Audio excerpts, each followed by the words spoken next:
사상과 역사 21번째 강의로 초기 불교의 해학에 대해서 말씀드릴 텐데요. 지난 시간에 이제 말씀드렸던 정학과 해학은 이제 밀접하게 연관이 있기 때문에 정과 해를 이제 같이 결부시켜서 좀 강의드리고, 다음 시간까지 이 불교의 초기 불교 해학에 대해서 미지한 얘기를 마저 드리겠습니다. 일단 사념처 수행을 할 때 신수 신법이 바로 사념처다라고 얘기를 드렸는데, 일단 몸에 대해서는 몸에 대해서는 더럽다, 시체가 된 후의 모습이든지 이런 것을 이제 생각하게 하는 것이 신념처고요. 신념처, 몸자 써가지고요. 수에 대해서는 고다, 그러니까 모든 내가 받는 느낌들은 이제 괴로움이다 하는 이제 그런 자각을 철저히 심화시키는 것이 바로 수념처 수행이죠. 수념처. 그래서 보통 우리가 이 괴로운 그런 느낌도 있지만은 틀림없이 즐거운 느낌도 있을 텐데 왜 모든 걸 괴로움이라고 하느냐라고 얘기할 수 있겠지만은, 이 불교에서는 이제 고성제, 그러니까 사성제 할 때 고성제, 그러니까 고라는 진리를 착각할 경우에는 일체 개고임을 알게 된다, 이렇게 합니다. 일체 모든 것이 다 고임을 알게 된다라고 얘기하는 거죠. 왜냐하면은 물론 고통 그 자체도 이제 괴로움이지만은 우리가 행복을 느낄 경우에도 그 행복이 영원한 것이 아니고 반드시 언젠가는 사라지고 말죠. 그래서 행복이 영원할 경우에는 아이고 세상은 이제 복된 아주 행복한 측면이 참 많구나 생각할 때인데, 반드시 언젠가는 사라지고 말고 이제 마지막 순간은 우리의 죽음의 순간이죠. 그러니까 철저한 고통으로 끝나는 것이 우리의 삶의 이제 전 과정이죠. 그래서 이제 수 일체가 다 고다라고 얘기를 합니다. 그 다음에 우리의 마음에 대해서는 무상을 관찰하라, 무상. 항상 한 찰나도 머물러 있지 않고 별에 간다 하는 사실이 바로 무상하다는 얘기죠. 이게 이제 무상, 심념처에 대한 관찰입니다. 마음 심자 써가지고요. 그 다음에 법에 대해서는, 그러니까 우리의 몸을 이루고 있는 구성 요소가 불교에서는 오온설, 색, 수, 상, 행식 이렇게 얘기를 하죠. 이제 이 얘기를 또 드릴 텐데요. 오온 혹은 이제 12처는 안, 이, 비, 설, 신의, 눈, 귀, 코 같은 것들, 그 다음에 혹은 18개, 이제 그렇게 여러 가지로 분류를 할 수가 있는데, 그러니까 같은 우리 이제 몸을 이루고 있는 구성 요소에 대해서 분류 방식이 여러 가지가 있죠. 근데 그런 것들은 모두 하나하나가 영원한 나인 것은 아무것도 없다, 자아는 없다, 이렇게 자각하는 거죠. 이게 법무와 관이죠. 법무와.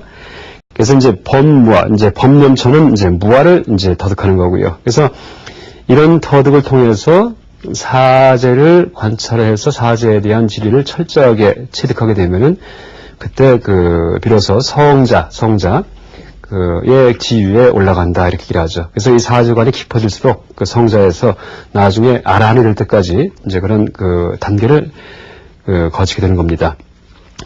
그래서 일단 우리가 사념처 수행을 할 때도 일단 수행은 이제 가만히 앉아서 먼저 호흡부터 조절을 합니다. 호흡부터. 왜냐하면은 내 마음이 산란하기 때문에 산란한 마음으로는 관찰을 할 수가 없죠. 우리가 이제 정해쌍수, 보통 대승불교에서 정해쌍수 이렇게 얘기를 하죠. 선정과 지혜를 같이 닦는다고 할 때 참 어떤 독특한 그런 불교 종교인 것처럼 생각되지만은 실제 쉽게 생각하면은 일상생활 속에서도 우리가 어떤 지혜를 개발할 경우에 무엇을 알고자 할 경우에는 어떻게 합니까?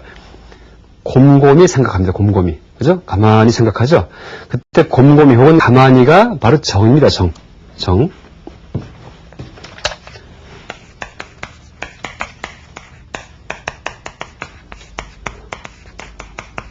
그럼 학생들이 수학 문제를 풀 때든지 아니면 시험을 볼 때도 막히는 문제가 있으면은 곰곰이 이렇게 생각하죠. 곰곰이. 막 뛰어다니면서 생각하는 게 아니고, 또 누가 뭘 물었을 때도 이제 그 답을 알고 싶을 때는 혼자 생각할 때 가만히 생각해요. 이제 몸을 멈추고.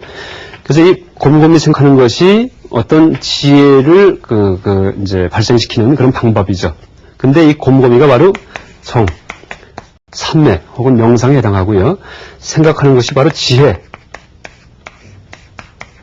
해당한다, 이렇게 얘기할 수 있습니다. 그래서 정의 쌍수를 할 때, 정과 해를 쌍으로 같이 닦는다고 할 경우에, 그때 같이 닦는다는 의미가, 선정, 삼매, 명상과 지혜를 어떻게 같이 닦을까? 참 의아할 수도 있겠지만은, 우리가 일상생활 속에서 곰곰이 생각하는 그런 자세가, 이 종교적으로, 그러니까 수행법으로서 체계화된 것이 바로 정해쌍수다라고 얘기할 수 있습니다.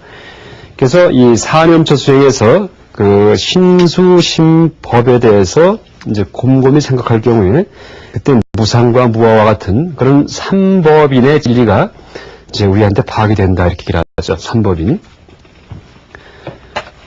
그래서 이 선정과 그 지혜는 항상 이제 함께 갑니다. 삼법인. 그래서 불교의 그 초기 불교 교리의 일단 핵심이 뭐냐, 대표적인 초기 불교 교리가 뭐냐고 이제 물어볼 경우에 그때 삼법인이다라고 얘기를 하는 그런 학자분들이 많이 있습니다. 일본의 뭐 이하쿠지 같은 분은 삼법인이 불교와 불교 아닌 것을 이제 가름하는, 나누는 그런 기준이 된다 이렇게 얘기를 하는데, 이 삼법인이 뭡니까?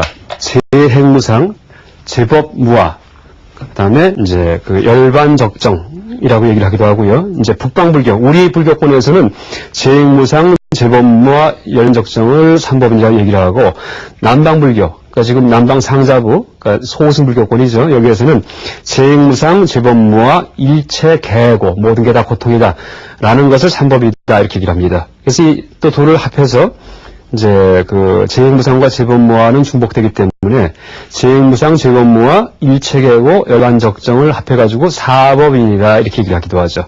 어쨌든 이제 그 의미는 다 이제 동일한데, 이렇게 사념처 수행을 통해서 이 삼법인에 대한 그 조망이 이제 생긴다라고 얘기할 수 있습니다.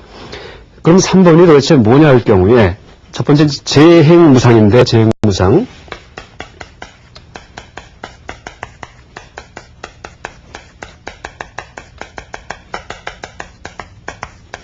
재행무상인데 이 재행의 의미에 대해서도 아마 조금 좀 애매하게 생각하는 분들이 많이 계실 겁니다.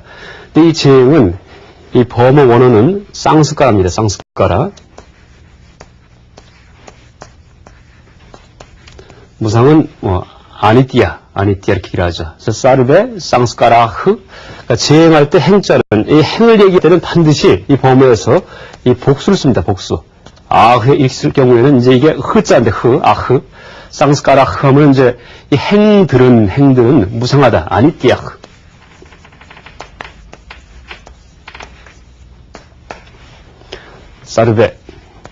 사르베는 모든 일체의 행들은 무상하다 이런 뜻이죠. 그래서 이 행이 무슨 뜻이냐 하면은 쌍스카라는 말은 쌈이라는 말에다가 쌈, 그 다음에 까라란 말이 합해진 것입니다. 그러니까 스자는 이건 조음어고요. 조음사고 쌈이란 말은 함께라는 뜻을 갖고 있습니다. 함께. 까라란 말은 범어의 끓이라는 말에서 왔는데 끓이는 여러분 까르마가 바로 업이죠. 업, 행위. 그래서 행위하다라는 뜻입니다. 그래서 이 쌈스카라의 경우는 함께 지어진 것, 짓는 것 이라는 의미입니다. 그래서 이게 무슨 뜻이냐 하면은 이때 함께라는 의미는 원인과 조건이 함께 힘을 합해서 짓는 것, 지어진 것 이런 뜻입니다. 다시 말해서 이연기적으로 원인과 조건이 인연이죠. 인연이 합해서 지어진 것들은 다 무상하다. 왜? 인연이 흩어지면 다시 없어지겠죠. 그래서 모든 인연 소생의 법들은 다 이제 변한다, 무상하다 하는 것이 재행무상의 의미죠. 그래서 이때 행의 의미는 이제 실제 이 한문 번역을 할 때 유의법이라고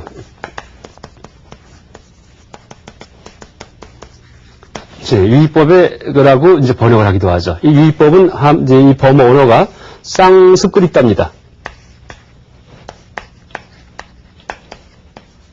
쌍스크립트. 마찬가지 끓이다라는 말이나 이 까라라는 말이나 이 어원이 바로 이제 끓이라는 그런 그 어근에서 온 거고, 쌈이란 말은 똑같이 함께라는 뜻이죠. 그래서 이 유의법이라고 할 경우에는 수동적인 의미가 강하고, 쌍스카라의 경우에는 이 수동적인 의미가 좀 빠져 있죠. 어쨌든 인연이 모여서 지어진 것이 바로 유의법이고, 그죠? 유의법, 조작된 것들이죠. 인연에 의해서 만들어진 것들. 또 이것이 바로 재행이죠. 그러니까 재행무상할 때는 모든 유의법은 무상하다 이렇게 표현해도 마찬가지입니다. 그래서 나중에 후대에 아비달마 불교 시대, 부파 불교 시대가 되면은 재행무상을 모든 유의법은 무상을 생주면한다 이렇게 바꿔서 얘기합니다. 생겼다가 머물렀다가 소멸한다 이렇게 얘기를 합니다. 모든 유의법은 생주면한다. 이제 같은 의미죠. 그래서 재행무상은 인연이 모여서 만들어진 것이기 때문에 모든 것들은 다 무상하다라고 얘기하는 것이 재행무상의 의미죠. 그래서 무상하기 때문에 이제 또 어떻게 됩니까? 모든 게 변해가니까 인연이 모였으면 생겼지만은 인연이 없어지면 흩어져 버리죠. 그렇기 때문에 그 어떤 것도 무아, 실체가 없다. 이게 무아입니다. 어떤 것도 실체가 없다. 제법 무아. 그 어떤 다른 존재도 실체가 없다. 어떤 존재도 다 그 인연이 모여서 만들어진 것이기 때문에 인연만 흩어지면 사라진다는 얘기죠. 그래서 실체가 없다. 그 다음에 일체계고, 그러니까 재행무상, 제법무아이기 때문에 어떻게 됩니까? 모든 게 다 나중에 변해가니까 다 고통이 되겠죠. 나는 절대 죽고 싶지 않은데 반드시 죽어 없어져 버려요. 나는 늙고 싶지 않은데 이제 나이가 들어서 늙어지게 되죠. 그러다 보니까 일체 개고 모든 게 다 고통이다. 라는 이제 생각을 할 수가 있겠죠. 그 다음에 이제 그 사실을 명확히 자각할 경우에 그때는 어떻게 됩니까? 그때는 이게 세상의 이법이구나. 라는 이제 그 이치를 알고 나서 열반적정, 마음이 편안해진다라고 얘기하죠. 그래서 이 삼법인에서 보통 재행무상, 제법무아 다음에 열반적정 얘기가 나오는데 이것을 이제 잘 이해 못하는 분들이 많이 계십니다. 모든 게 다 무상하고 변해간다면은 어떻게 마음이 편안하냐라고 이제 의아할 수가 있는데 제가 예를 들어갖고 좀 설명드린다면은 전에 TV에서 한번 대담 프로에 얼음 조각을 하는 분들이 나온 적이 있습니다. 얼음 조각하는 분이. 근데 이분이 여러분들 어떤 회관면 같은데 혹은 어떤 기념식 같은데 갈 경우에는 얼음으로 이제 학이든지 아니면은 동물 모양 같은 걸 조각을 해놓고서는 이제 파티를 하게 되죠. 근데 그 얼음 조각을 너무 이제 잘하기 때문에 이제 유럽에서 초청전시를 갖다 열었던 그런 얼음 조각이 있었는데 이분과 대담하는 프로를 이제 제가 봤는데 사회자가 물어봤어요. 얼음 조각은 1시간, 2시간 있으면 녹아버리니까 참 안타깝지 않냐 이렇게 물어봤습니다. 실제 보통 로댕이든지 이런 사람들의 청동 조각은 만들어 놓으면은 지금도 우리가 볼 수 있죠. 100년 전에 만든 건데. 근데 얼음 조각은 순식간에 없어져 버리거든요. 그러니까 이제 이 사람이 대답이 그렇다는 이제 동의를 하죠. 그래서 처음에는 멋진 조각이 될 경우에, 그러니까 예술가가 작품 만들 경우에 어떨 때는 굉장히 작품이 잘 만들어지고 어떨 때는 또 작품이 안 될 수도 있겠죠. 근데 자기도 놀랄 정도로 그렇게 작품이 잘 됐을 경우에는 이거를 그냥 깨버리지 않고 냉동 창고에 넣어서 보관한다든지 그냥 올려놓는 거죠. 또 보기 위해서 사진도 찍어보기도 하고 했었는데 그런데 언제부터 마음이 편해졌냐 하면은 얼음 조각은 원래 녹아 없어지는 것이라는 사실을 받아들이게 했대요. 그러면서 마음이 편안해졌다 이렇게 얘기를 합니다. 이게 바로 삼법이니 이제 그 안에 열반적정이라는 말이 들어가는 의미가 바로 그런 의미라고 얘기할 수 있습니다. 그래서 우리가 열애라고 할 때 열애, 부처님이 열애시죠, 열애. 열애는 타타가다 이렇게 얘기를 하죠. 타타가다인데 이 열애라는 의미는 여거 이렇게 번역해도 됩니다. 타타가타를. 그러니까 열애. 그러니까 있는 그대로 이제 사시는 분이라는 의미이기 때문에 열애해도 되고 여거 해도 되는데 그때 있는 그대로 산다는 얘기는 세상 이 그 자체의 순위에서 있는 그대로 살았다 이렇게 얘기할 수도 있습니다. 그 의미 자체가. 그래서 이 재행무상, 제법무아의 이치를 거역하지 않고 살 경우에 이때는 우리 마음이 아주 편안해지죠.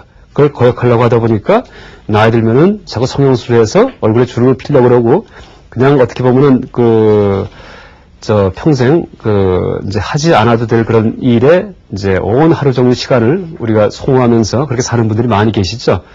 화장도 하기도 하고 젊어 보이기 위해서. 근데 내가 늙는다는 사실을 명확히 인식할 경우에는 이제 그때는 이제 늙는 것이 두렵지가 않고 당당해질 수가 있죠. 근데 이제 문제는 지금 우리가 살고 있는 이 사회의 문화 자체가 이 젊은이 중심의 문화이기 때문에 늙음을 부끄러워하고 늙은 사람을 소외시키는 그런 문화이기 때문에 그러니까 성형수술과 화장법이 자꾸 이제 개발되는 이유가 그런 업종이 자꾸 이제 번창하는 이유가 우리 문화 자체가 병들어 있기 때문에 그러니까 세상을 있는 그대로 보면서 살게끔 하지 않고 착각해서 살게끔 하는 문화이기 때문에 이제 그런 가식의 어떤 업종들이 이제 번창하는 게 아닌가라고 이제 생각할 수 있습니다. 근데 우리의 삶을 재행무상의 이치를 있는 그대로 봐서 이제 이 문화의 틀 자체도 그 재행무상에 맞추어서 변경시킬 경우에 그때는 어린애건 젊은이건 나이가 들었건 간에 항상 그 나이대에서 행복한 이제 그런 삶을 화장도 하지 않고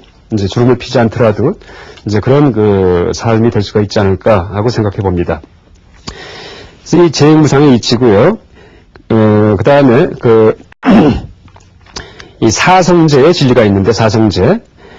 이제 사성제는 일단 일체 계고, 그러니까 재행무상, 그러니까 이제 그 재행무상에 보면은, 삼법인에 보면은 재행무상, 재법무와 일체 계고, 열반적정이죠. 이것이 사실은 사성제에서, 열반적정은 이제 사성제의 고진멸에서 멸에 해당합니다. 이 사성제는 고진멸도죠.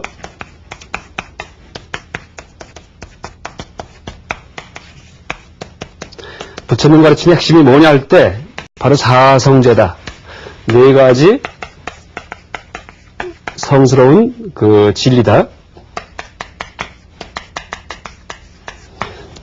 이거는 물론 한자음을 체라고 읽는데 불교에서 이제 그 관례적으로 이것을 제라고 읽죠, 제. 그래서 사성제, 진리제자죠, 진리제자 이렇게 읽는데 일단 고성제에 대한 자각, 고성제, 고라는 성스러운 진리죠. 고성제에 대한 자각이 바로 재행무상, 재법무와 일체 계고와 같은 이제 그런 삼법인 중에 앞에 부분에 대한 자각이 바로 고제에 대한 자각이다. 고라는 진리에 대해서 라고 얘기할 수 있습니다. 그래서 이 삼법일에 대한 자각이 이 사념처라는 수행을 통해서 깊어질 경우에는 고제, 일체 계고, 모든 게 다 고통이구나 하는 사실을 발견하게 되고, 그걸 자각하게 되고, 체득하게 되죠. 그 다음에, 이제, 이 고는 원래 있는 것이 아니고, 어떤 원인에 의해서 있는 것이구나 하면서, 그럼 집이 멸하면은 고도 소멸하겠구나 하면서, 이 열반의 이치를 이제 터득하게 되죠. 그리고, 그렇게 수행한 방법이 바로 개정의 사막, 바로 도저도, 팔정도라고 얘기할 수도 있고요. 이게 이제 사성제의 진리다라고 얘기할 수 있습니다. 그래서 일단 이 초기 불교의 계학 혹은 정학에서 정학 어떤 삼례 명상 수행에서 가장 중요한 것은 이 일체 계고 고에 대한 자각이 가장 중요합니다. 이 고에 대한 자각 중에는 무상도 들어가고요, 무아도 들어가고 물론 일체 계고도 들어가고요. 그래서 고에 대해서 그러니까 우리가 살고 있는 이 삶 그 정체에 대해서 있는 그대로 자각하는 것이 나중에 이제 집성제와 도에 이르게 하는 이제 그런 이 출발점이다라고 얘기할 수 있습니다. 이 사성제를 이제 범어 원으로 이제 풀이한다면은 이 고성제는 이걸 고를 두카라고 얘기합니다. 그다음 집은 사무다야. 멸은 니로드하. 도는 마르가.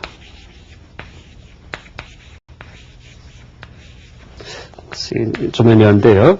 그러니까 두카일 경우에는 이제 이게 이제 고의 산스크리트어 범어 원어죠.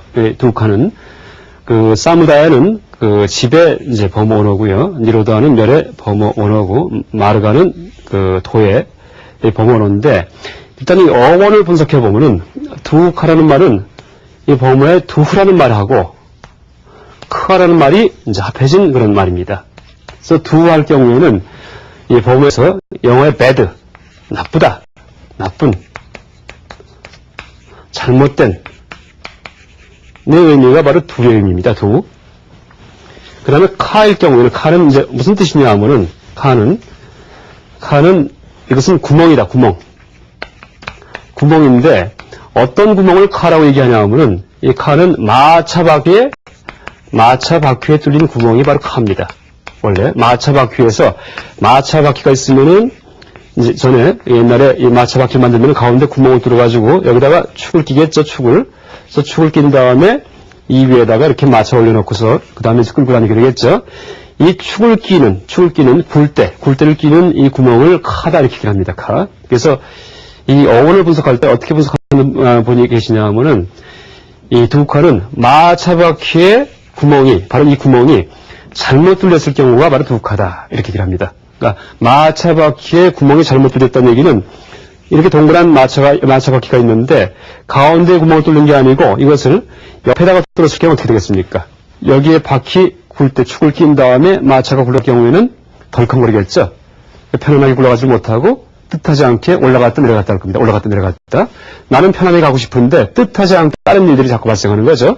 그래서 이제 그런 의미에서, 그러니까 이 고라는 의미는, 고의 의미는 그 어원적으로 풀이할 경우에는 내가 바라지 않는 그런 일들이 발생하는 것들, 이게 바로 고다, 이렇게 얘기를 할 수 있습니다. 그 다음, 사무다야는 이제 집인데, 그러니까 집을 혹은 집기라고 번역을 하기도 합니다. 집기. 모을 집자에다가 일어날 기자 써가지고서 집기. 이거는 모을 집자죠. 그러니까 모여서 일어나는 것이다. 이제 이렇게 번역을 하기도 하는데, 일단 삼은 함께라는 얘기를 했었죠. 아까 말씀드릴 때, 쌈스라 할 때 이것은 함께입니다. 함께. 마찬가지 이 사무다야의 쌈도 함께라는 뜻입니다. 우다야는 이제 우트라는 말에다가, 그 다음에 이라는 그런 어근, 동사 어근이 붙어서 이제 만들어진 말입니다. 그래서 이가 이제 아이로 변하고 아이에다가 아라는 명사어비가 붙어갖고 범어에서 이제 어떤 범어 이제 문적인 얘기인데요. 그래서 아야가 되었다 이렇게 얘기할 수 있습니다. 그리고 우뚜가 이 뒤에 음이 유성음이기 때문에 우드로 바뀝니다. 우드. 그 다음에 쌈이 붙었다 이렇게 얘기를 하는데 일단 쌈이란 말은 함께고 함께. 그러니까 모임이죠 모임. 그렇죠? 집이죠 집. 함께. 우뚜란 말은 위라는 얘기입니다. 위. 이라는 말은 가다. 영어의 가다. 그러니까 위로 가는 거니까 어떻게 됩니까? 위로 가는 거. 위로 가는 게 기. 일어날 기자가 되겠죠? 위로 올라가는 거죠. 함께 발생하는 거죠. 우뚜. 그래서 이제 우다야 할 경우에 일어남. 함께 일어남이 바로 사무다야의 뜻이죠. 그러니까 인연이 모여서 일어나는 것. 이게 집기의 의미입니다. 집기. 근데 이 집기의 의미는, 집기라는 이 말은 우리가 예언기할 때, 예언기란 말과 사실은 이제 비슷합니다. 그러니까 예언기는 어떻게 쓰냐면은, 프라티티아,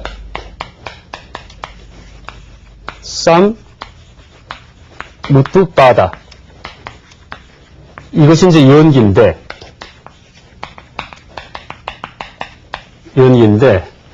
이 프라티라는 얘기는, 프라티는 뭐뭐에 대해서, 이티아라는 말은, 이티아는 어디에 대해 가서, 쌈은 함께, 우뚜는 마찬가지, 아까 말씀드렸던 이 우뚜, 상이죠. 빠다라는 얘기는, 이것도 빠드라는 이 동사에서 나온 말인데, 이것도 역시 빠드도 영어의 고란 뜻입니다, 고. 그래서, 예언기할 때, 프라티티아 쌈무트바다 할 때, 기자라는 말에 해당하는 쌈우트바다, 이게 바로 쌈무다야, 이 집이라는 말과 똑같습니다. 그래서, 이 집은, 실제는 예언기다, 예언기라고 이제 그렇게 해석할 수가 있죠. 그래서, 이 세상만사 고통은 원래 있는 줄 알았더니, 이제 엄밀히 보니까 다 예언기된 것이구나, 실체가 없는 것이구나, 인연이 모여서 된 것이구나 하는 의미에서 집기다. 집기 때문에, 그러니까 인연이 모인 것 때문에 고가 발생했다 이렇게 얘기를 하는 거죠. 그 다음에 이제 멸은 니로드아, 이것은 소멸하다. 니루트라는 말에서 나왔는데 소멸하다라는 뜻이고요. 모든 고통이 원래 있는 줄 알았는데 원인 때문에 있기 때문에 원인이 제거되면은 고도 소되겠구나 하는 그런 소멸의 의미가 바로 멸입니다. 그 다음에 이 도는 이제 그렇게 관찰하는 이제 지혜를 이제 발생시키는 수행을 도라고 얘기하죠. 이제 계정해 삼학 중에 이제 해를 발생시키는 그런 방법이 바로 팔정도죠. 그래서 팔정도를 바로 마르가 도다 이렇게 얘기를 하죠. 이게 사성제인데 일단 처음 시작은 삼법인 일체계고라는 그런 삼법인에 대한 관찰. 삼법인에 대한 관찰은 사념처라는 수행을 통해서 이루어졌었죠. 사념처, 신수신법, 몸과 내 마음, 그 다음에 어떤 여러 가지 나를 이루고 있는 구성 요소들, 그 다음에 내 느낌들, 이런 것들이 모두 다 고통이고 무상하다는 이제 그런 자각부터 시작을 해가지고 이제 고에 대한 자각이 철저해지죠. 고진멸도할 때, 사성제 고진멸도할 때. 그래서 고에 대한 자각이 철저해지고 나면은 그 다음에 그 원인을 파악하고 나서 원인이 소멸되면은 고통도 사라지겠구나 하는 자각에 의해서 나중에 모든 걱정이 없어지는 이제 그런 멸의 단계, 열반의 단계에 도달한다라고 얘기할 수 있습니다. 그래서 이 사성제에 대한 관찰이 철저해진 사람들을 성자다 이렇게 얘기합니다. 성자. 그러니까 성자는 이제 보통 아라한이 성자인데 아라한이 되기 전까지 여러분 아마 금강경에서도 보셨고 초기경전에도 이제 많이 등장하는 말이지만은 수다원, 아니면 사다함, 아나함, 아라한 이런, 그러니까 네 분의 성자들을 말씀드려보셨죠. 그 네 가지 수행 계위인데, 그때 처음 시작이 바로 이 사성자에 대한 어떤 초보적인 관찰에서부터 시작이 돼가지고서 성자의 지위에 올라갈 수 있다라고 얘기를 합니다. 오늘은 초기 불교의 해학에서 사성제의 진리를 발견하기까지의 그런 수행 과정을 이제 간단히 말씀드렸고요. 다음 시간에 한 번 더 이 초기 불교에 대한 해학을 더 말씀드리면서 해학에 대한 얘기를 이제 마무리 짓겠습니다. 오늘 강의 이상 마치겠습니다. 감사합니다.